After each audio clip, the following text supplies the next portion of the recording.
Berjumpa dalam acara Bincang-Bincang Ringan Komisi Kerasulan Awam KWI. Bincang-bincang ringan kita pada kali ini akan mengupas tema tentang partisipasi masyarakat di dalam Pilkada serentak tahun 2020. Nah, untuk membahas tema ini sudah hadir bersama dengan saya seorang narasumber yang luar biasa yang mempunyai perhatian yang cukup besar terhadap masalah demokrasi, pemilu, dan juga pilkada. Beliau adalah Mbak Titi Anggraini. Selamat datang Mbak di Bincang-Bincang Ringan. Terima kasih Romo. Sehat ya Mbak ya?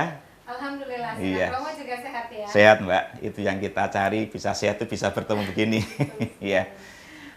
Mbak Titi ini adalah Direktur Eksekutif Perkumpulan untuk Pemilu dan Demokrasi, disingkat Perludem ya Mbak? Betul Romo. Ya Mbak. Mbak Titi, tahun ini kan sudah diputuskan oleh pemerintah untuk menyelenggarakan Pilkada serentak tahun 2020 pada tanggal 9 Desember. Dan mungkin ini pilkada yang paling berbeda dibandingkan dengan pilkada-pilkada sebelumnya karena berlangsung dalam kondisi pandemi COVID-19, maka harus menggunakan protokol kesehatan dengan segala kerumitannya itu. Nah Mbak Titi, dari sisi Perludem sendiri, bagaimana melihat pilkada di tengah pandemi COVID ini dan harus menggunakan protokol kesehatan? Ya, jadi kalau bicara soal Pilkada 2020, ini memang pilkada yang sangat berbeda karena kita akan menyelenggarakan pemilihan kepala daerah dan wakil kepala daerah di tengah situasi pandemi yang sedang kita hadapi. Pilkada dan pandemi itu kan sesuatu yang sangat berbeda karakternya ya. Betul. Kalau pemilu itu kita disyaratkan partisipasi, interaksi, lalu dialog, kebersamaan. Tentu semua orang ingin saling dekat untuk tahu begitu. Tetapi pandemi ini kan eksklusif.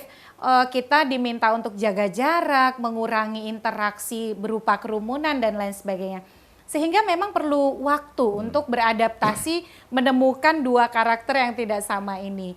Nah, tetapi pemerintah, DPR dan KPU setelah menunda beberapa bulan, sebenarnya kita juga sempat menunda. Seharusnya kan pilkadanya September 2020, lalu bergeser menjadi Desember. Nah, konsekuensinya apa? Keputusan untuk pilkada di tengah situasi pandemi, di mana pilkada itu sendiri ya karakternya tadi ya, harus ada interaksi, partisipasi, keterlibatan masyarakat, kampanye, dan lain sebagainya. 3 hal yang harus disesuaikan. Yang pertama, prosedur, kedua tata cara, ketiga mekanisme, bagaimana kita mengorganisir pemilu itu harus dijalankan dengan protokol kesehatan. Tiga-tiganya tadi Tiga-tiganya tadi. Jadi prosedur, tata cara, mekanisme. Kalau dari sisi undang-undang sama aturannya. Misalnya bagaimana syarat menjadi calon, bagaimana kemudian kampanye, tapi tadi dia harus sesuai dengan protokol kesehatan. Apalagi kalau kita bicara pemilu Indonesia ini, pilkada itu sesuatu yang besar begitu ya dari sisi wilayah, jumlah begitu. Maka pilkada di tengah situasi pandemi bukan sesuatu yang tidak mungkin, tetapi memang dia menjadi lebih sulit, lebih rumit, dan lebih mahal. Nah itu, sulit, rumit, mahal. Mahal itu. 3 hal ini. Betul Romo. Dan mahalnya itu sudah terbukti karena misalnya KPU kan meminta kami akan siap melaksanakan pilkada di tengah situasi pandemi karena walaupun pemungutan suara Desember, tapi kan tahapan sudah dimulai sejak saat ini. Tahapan-tahapan yang krusial, misal pemutakhiran data pemilih, di mana kita datang dari rumah ke rumah untuk memastikan pemilih itu valid atau tidak, itu sudah berlangsung. KPU meminta tambahan 4,7 triliun. Oh, untuk dana pilkada ini? Untuk dana protokol kesehatannya saja. Oh, hanya untuk itu saja? Hanya untuk itu saja. Sementara dana pilkadanya sendiri itu sudah dialokasikan daerah kurang lebih 15 triliun. Jadi 15 triliun dana untuk menyelenggarakan pilkadanya, 4,7 triliun itu adalah dana untuk protokol kesehatannya. Iya. Nah, tadi Mbak Titi mengatakan 3 hal tadi ya, sulit, rumit, dan mahal. Betul. Ini kan juga menjadi persoalan lah di tengah masyarakat gitu kan. Mungkin juga masyarakat akan merasa repot, merasa ribet untuk mengikuti tahapan-tahapan dalam pilkada ini, Mbak. Nah, apakah ini, Mbak, akan mempengaruhi tingkat partisipasi masyarakat di dalam pilkada nanti khususnya ya tanggal 9 Desember itu? Iya. Gimana, Mbak? Kalau kita belajar dari pengalaman internasional, memang salah satu tantangan terbesar pemilu, karena kan pilkada pada dasarnya pemilu juga, Iya. di masa pandemi adalah partisipasi pemilih. Mayoritas negara yang pemilu di tengah masa pandemi itu mengalami penurunan angka partisipasi. Oh. Ada negara yang berhasil, justru partisipasinya naik, misalnya Korea Selatan, lalu kemudian Bavaria di Jerman, Polandia juga demikian. Tetapi beberapa negara lain lebih banyak mereka mengalami penurunan angka partisipasi, misal Perancis, Iran, Mali, dan beberapa negara lainnya. Kenapa partisipasi ini menjadi tantangan? Kalau di pilkada kita, Romo, tidak pandemi pun angka partisipasi pemilih di pilkada itu jauh lebih rendah Oh gitu. daripada pemilu legislatif, pemilu Kayak tahun lalu ya? presiden. Iya, apalagi kan kemarin di pemilu legislatif 81% angka Iya, partisipasinya. Misalnya di Kota Medan 2015, itu angka partisipasi hanya 25%. Kecil ya? Kecil sekali begitu, bayangkan Iya, dari iya. jumlah pemilih hanya 25% yang pergi ke TPS. Karena kenapa?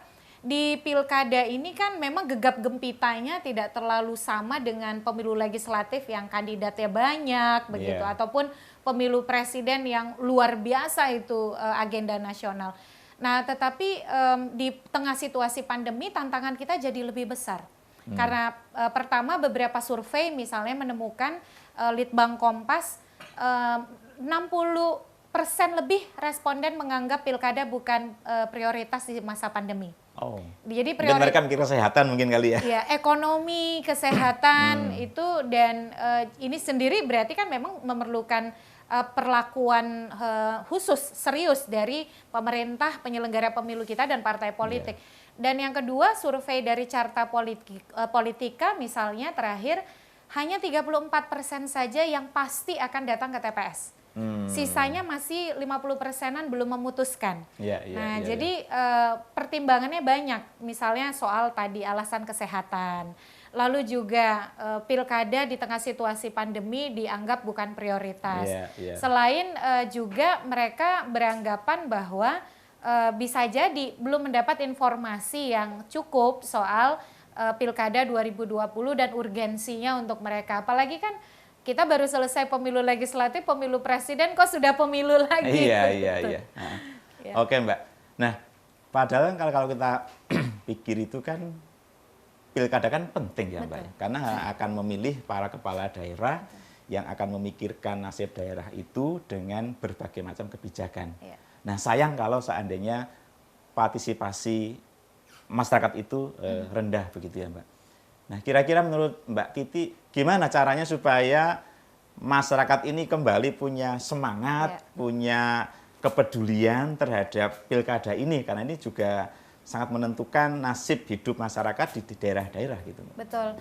Tadi saya sampaikan di awal ya, Romo, bahwa pilkada di tengah situasi pandemi bukan hanya lebih membawa risiko kepada terutama petugas penyelenggara, tetapi juga kepada aktor-aktor yang ada di dalamnya, peserta, pemilih, dan negara pun menginvestasikan dana yang tidak sedikit. Nah, harapannya kan tentu apa yang sudah kita investasikan, di mana kita diberi ruang untuk ikut menentukan pemimpin, itu menjadi betul-betul kesempatan yang kita manfaatkan. Karena kenapa? Konon katanya untuk mendapatkan pemimpin terbaik, maka ujilah mereka di masa krisis. Nah, ini kan di situasi krisis yang kita hadapi, tentu kita berharap dengan hak yang kita miliki, kita bisa ikut memastikan bahwa pemimpin yang terpilih itu memang mampu membawa daerah keluar dari krisis dengan baik gitu. Karena kalau misalnya kita tidak ikut ambil bagian, meskipun di awal Perludem mengatakan pilkadanya di 2021 sajalah begitu. Tetapi kan ketika pemerintah, DPR, KPU sudah membuat keputusan di Desember, kita kan harus sebagai masyarakat memastikan bahwa proses pilkada yang investasi negara ini sudah besar itu berkontribusi kembali ke masyarakat begitu. Jadi sangat disayangkan kalau kemudian dengan segala investasi negara tadi lalu kita tidak ambil bagian dan malah nanti misalnya pemimpin yang terpilih justru tidak berkontribusi bagi upaya kita mengatasi masa krisis. Tentu kerja keras kita sangat diperlukan. Bagaimana KPU misalnya menjamin bahwa tadi ini pilkadanya ini pilkada sehat.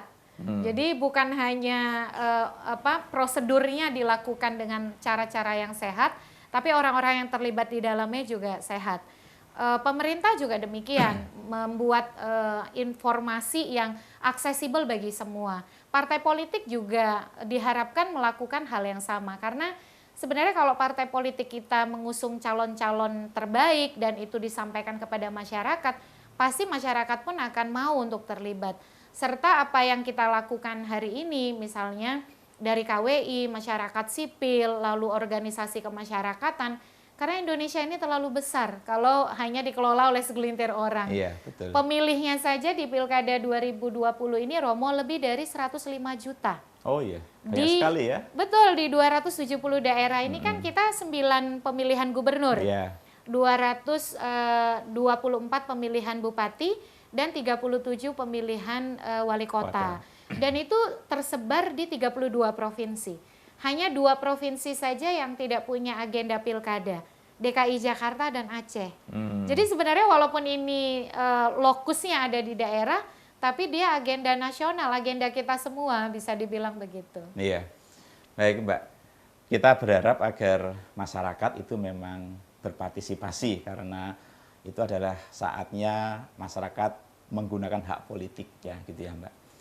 Nah mungkin yang juga penting adalah bagaimana agar masyarakat ini bisa menjadi pemilih yang cerdas dan bijak. Jangan sampai nanti ada pepatah mengatakan seperti orang membeli kucing dalam karung, nggak tahu dalamnya kayak apa. Betul. Karena kalau sampai salah pilih itu kan nanti taruhannya adalah kehidupan 5 tahun, kehidupan di daerah itu. Nah, Mbak Titik gimana nih supaya masyarakat itu ya betul-betul bisa menggunakan hak politiknya secara baik, bijak, dan cerdas? Betul. Ini memang tantangan yang cukup berat karena apalagi di tengah situasi pandemi, peluang hadirnya pragmatisme politik itu bisa lebih muncul. Karena kenapa? Ketika pemilih terdampak ekonomi, mereka mengalami hambatan akibat dampak COVID, lalu ekonomi mereka terpuruk. Dan kemudian ada calon-calon yang mungkin mengambil jalan pintas untuk menawarkan sejumlah uang dan lain sebagainya, maka godaan itu muncul. Tetapi seperti tadi yang Romo sampaikan, pilkada ini kan sebenarnya penghargaan pada kita, pada martabat kita sebagai manusia ya. Karena sebagai warga negara kita tidak dibedakan mau miskin, mau kaya, mau dari kota, dari desa, semua hak suaranya sama. Begitu. Dengan demikian maka kita diharapkan bisa menentukan pemimpin yang memang berdampak bagi kemajuan diri kita ataupun masyarakat kita begitu. Jadi memang upaya untuk meyakinkan agar masyarakat ini berpikir jangka panjang itu harus dilakukan terus-menerus. Karena godaan itu ada di depan mata. Istilahnya kan yang jangka panjang itu masih lama begitu. Tetapi kebutuhan yang di depan mata itu saat ini. Nah, untuk membawa keluar dari pragmatisme itu, maka seruan-seruan, lalu upaya untuk menyampaikan informasi itu sangat diperlukan. Karena kesadaran itu kadang-kadang harus dibangkitkan secara kolektif. Karena kalau bagi kita mungkin dalam situasi yang tidak terlalu sulit, mudah untuk menerima segala sesuatunya secara logis. Tetapi bagi masyarakat kita yang mungkin secara ekonomi terdampak, maka peran dari pemerintah, misal memastikan bahwa bansos itu tepat sasaran. Sehingga tidak dipolitisasi. Tidak dipolitisir. Sehingga mereka ketika bansos mendapat dari negara, mereka tidak akan mudah dipengaruhi oleh para aktor politik yang tadi menyalahgunakan kesempatan begitu. Karena memang pilkada satu, dia adalah kesempatan bagi kita untuk terlibat sebagai warga negara. Kalau dulu segala sesuatunya diputuskan oleh para elit, sekarang sebagai warga negara, orang biasa, kita bisa untuk terlibat. Nah, memaknai keterlibatan itu yang penting.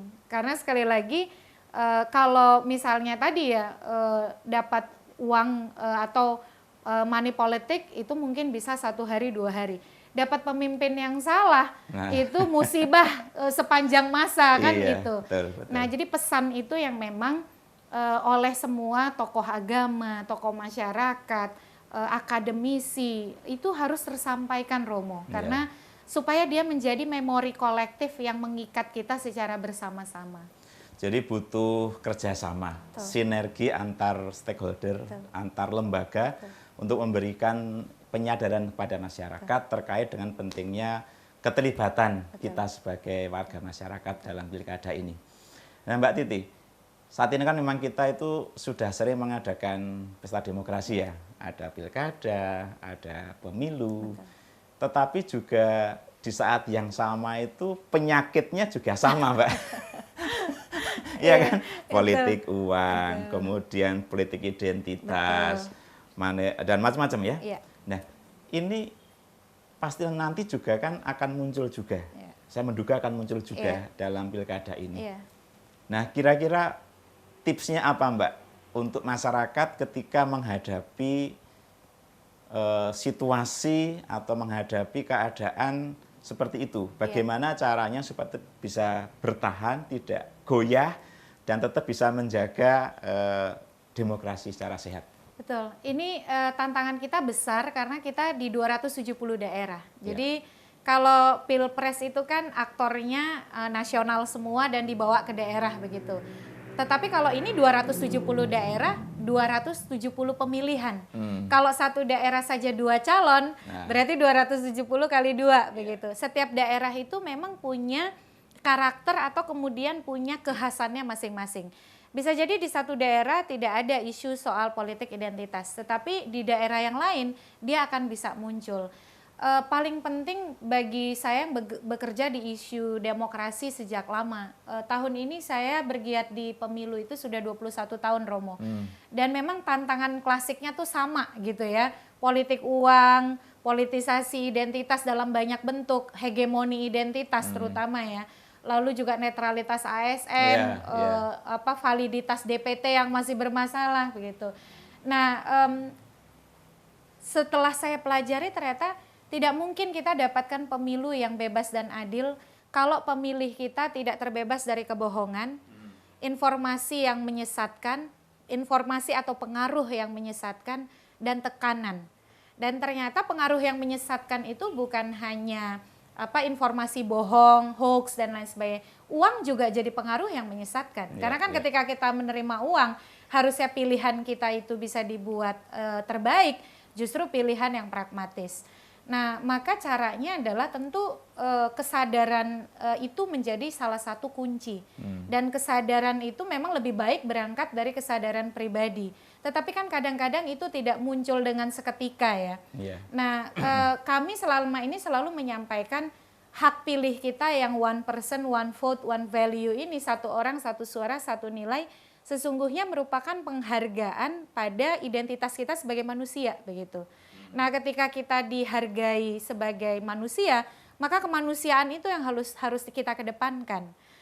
Itulah kemudian ketika penghargaan pada martabat kita sebagai manusia, itu selain harus berkontribusi pada diri kita, juga kan berkontribusi pada masyarakat kita. Keuntungan pribadi dengan menerima politik uang mungkin bisa dirasakan 1-2 hari, tetapi musibahnya jangka panjang gitu. Betul. Nah, yang memang agak sulit adalah mengajak mereka berpikir untuk jangka panjang. Nah, ini yang harus kerja terus-menerus begitu. Dan saya yakin itu bisa dilakukan. Karena kenapa? Selama bilik suara itu bersifat rahasia, kan tidak ada yang tahu bahwa siapa yang akan kita pilih di bilik suara. Misalnya banyak pengaruh itu dari orang terdekat. Apakah pasangan, suami, istri, orang tua. yang menggunakan relasi kuasa begitu ya untuk menekan terutama kalau politik hegemoni politik identitas. Nah, tetapi kan ketika sudah di bilik suara tidak ada yang tahu Romo. Iya. Saya pilih siapa gitu. Jadi yang pertama bahwa menghargai pilihan kita adalah penghargaan pada diri kita sendiri. Betul. Yang kedua itu kontribusi kita bagi masyarakat agar betul-betul kepemimpinan itu kan dampaknya jangka panjang gitu. Jadi kita ingin daerah itu maju untuk jangka panjang. Dan itu ditentukan oleh pemimpin yang membuat kebijakan, mengelola anggaran, lalu kemudian bisa membuat keputusan di dalam melakukan pembangunan begitu. Jadi konsep itu hanya bisa kita rasakan kalau kita punya kepemimpinan yang merupakan hasil dari proses yang baik gitu. Kalau prosesnya KPK sudah membuktikan praktik transaksional itu berkorelasi dengan kepemimpinan yang korup. Jadi hukumnya itu adalah dia menyuap pemilih, ketika menjabat dia meminta suap dari sektor bisnis dan dia memperdagangkan izin dan kebijakan begitu. Jadi hubungan itu kait mengkait. Gitu. Jadi tadi kontribusi kita kepada diri dan masyarakat kita melalui kepemimpinan yang benar begitu. Dan yang terakhir saya kira kalau kita memilih bebas dari kebohongan, pengaruh yang menyesatkan atau tekanan, pilihan kita itu dijamin kerahasiaannya di bilik suara. Jadi tidak perlu ada yang kita takuti sebenarnya. Iya, iya. Menarik yang terakhir tadi Mbak Titi mengatakan bahwa pilkada ini adalah kesempatan kita untuk menghormati martabat manusia. Menghormati martabat kita sebagai manusia, tapi juga menghormati martabat orang lain. Betul. Maka kita diajak untuk selalu menjaga agar diri kita tidak diciderai oleh berbagai macam godaan, tawaran, yang sebenarnya itu bisa merendahkan martabat kita sebagai manusia. Gitu Mbak Titi ya? Iya, betul sekali Romo. Jadi memang kalau saya bersyukur kita di Indonesia ini pemilih kita itu sebenarnya baik ya. Angka partisipasi di pemilu walaupun pilkada misalnya 70% dianggap rendah, padahal kalau di luar 70% itu sudah tinggi sekali. Oh. Jadi dari sisi keinginan berpartisipasi, masyarakat Indonesia sudah cukup baik. Mereka mudah untuk diajak pergi ke TPS. Tetapi kan bukan hanya pergi ke TPS, tetapi memahami, memaknai, dan membuat pilihan itu punya makna. Nah itu yang jadi tantangan besar kita, terutama bagaimana sebenarnya yang kita juga harus tagih komitmennya bukan hanya masyarakat, tetapi elitnya juga gitu. Jadi masyarakatnya dibangun kesadarannya, tetapi elit terutama aktor-aktor politik juga jangan menggoda masyarakat dengan cara-cara yang transaksional. Nah kalau masyarakatnya sudah bisa dibangun kesadaran, tetapi kemudian elitnya tidak mendukung itu kan akan kontraproduktif. Tetapi kalau elit juga punya komitmen yang sama, misalnya partai politik, saya punya kepedulian besar pada partai politik kita karena sumber rekrutmen yang utama itu dari partai. Jadi kalau dari hulunya calon itu sudah disajikan yang terbaik, maka masyarakat itu kan tinggal menentukan figur-figur yang memang siapapun yang akan terpilih adalah yang terbaik bagi daerah. Jadi masyarakat dibangun kesadarannya, tetapi rekrutmen politiknya juga dilakukan dengan menyediakan menu-menu terbaik untuk masyarakat. Iya. Terima kasih Mbak Titi untuk semua penjelasan, informasi, pengetahuan baru, pencerahan yang sangat berguna bagi kami, umat Katolik maupun juga masyarakat pada umumnya. Supaya kita semua ini mulai menyadari bahwa kita ada pilkada. Betul. Dan kita ingin terlibat menjadi bagian dari pesta demokrasi yang sungguh-sungguh sangat penting untuk menentukan nasib dan kehidupan di daerah masing-masing itu. Mbak Titi, terima kasih sekali untuk semuanya ya. Pilkada merupakan kesempatan bagi masyarakat sebagai subjek demokrasi untuk menggunakan hak politiknya secara cerdas dan bijak. Menjadi pemilih, penyelenggara, pengawas, dan kontestan dengan tetap berpegang pada etika politik tidak hanya akan membuat kehidupan demokrasi semakin sehat dan bermartabat, tetapi berbagai mimpi untuk adanya kemajuan dan perubahan yang lebih baik di daerah akan dapat menjadi kenyataan. Sampai di sini acara bincang-bincang ringan dari Komisi Kerawam. Semoga bermanfaat dan sampai jumpa.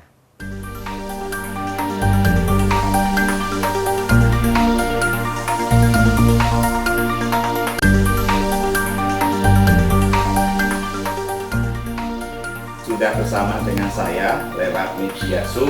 Beliau adalah Mbak Alisa Wahid. Mbak Alisa, apa kabar? Alhamdulillah baik, Romo.